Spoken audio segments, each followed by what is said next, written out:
There you go. Welcome in, everybody. Welcome to Football Friday Night, Week 6. First one of October, a little chill in the air. Jeff Dubroff, Shannon Earhart. It's that time of year where it's nice being outside watching a little football, right, Shannon? Big game of the week, it is. And I got to shout out those kids. They were super excited. Those were Newton students. They were hyped up, wanted to run right into the camera. Let's get to our game of the week. Pella Newton. Pella hosted the Newton Birds, Cardinals. Colin Current will be the quarterback for Pella. He's been phenomenal all season long. He scrambles this one down really close to the goal line. Can't quite get there. He got the reach. Good effort there. The very next play, Current will make it so. I love no problem there. Helmets. Right. I love their helmets.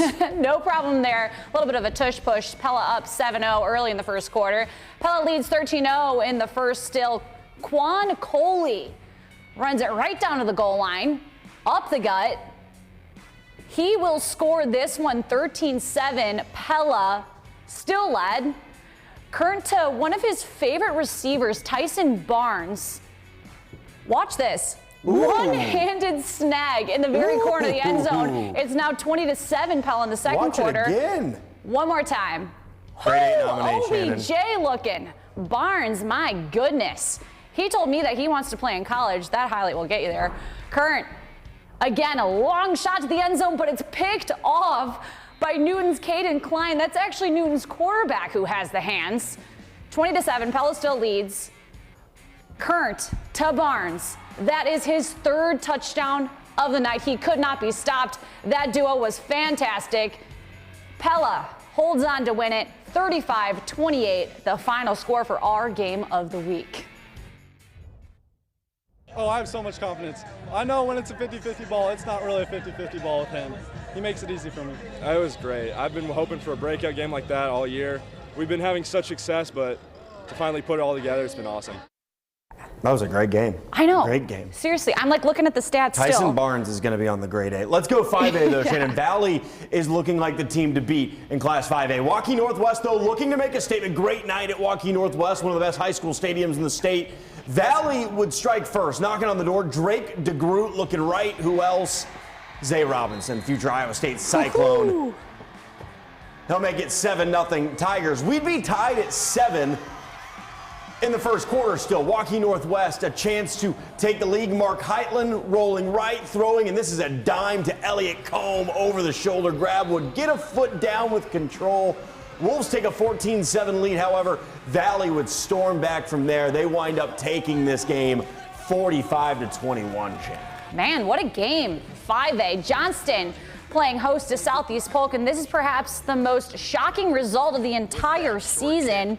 And it started with a bang. Opening kickoff, Dragons receiving the goal fake. Reverse sweep. It fools everybody, even the cameraman. Vincent Peterson, he's headed to the big box. See ya later. How about that to start the night? Next time the Dragons had the ball, another big play. This time it's Will Nuss who escapes the pocket, and there he goes. 80 yards to the house. And that's how the entire day went. Explosive plays after explosive play. Johnson comes out and blanks Southeast Polk 34-0, the final. Unbelievable. Centennial and Dowling squaring off. This game was awesome. Dowling was down 21-3, stormed all the way back 21-18. Maroons trying for a game-tying field goal. Marty Blount splits the uprights. We're headed to overtime at 21. We didn't get one overtime. We didn't get two overtimes. We got 3. And Dowling on their first play of triple overtime. Joey Nahas to Sam Drexler wide open. It's 41-35 because Dowling's extra point attempt was blocked. So Centennial needs a touchdown and they'd certainly win it, but Dowling's defense holds serve in the last play of the game. Fade route denied.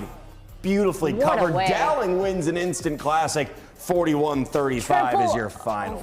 Triple overtime. Wow. Ankeny, they're trying to get to 500 for the first time this season, taking on Cedar Rapids Prairie.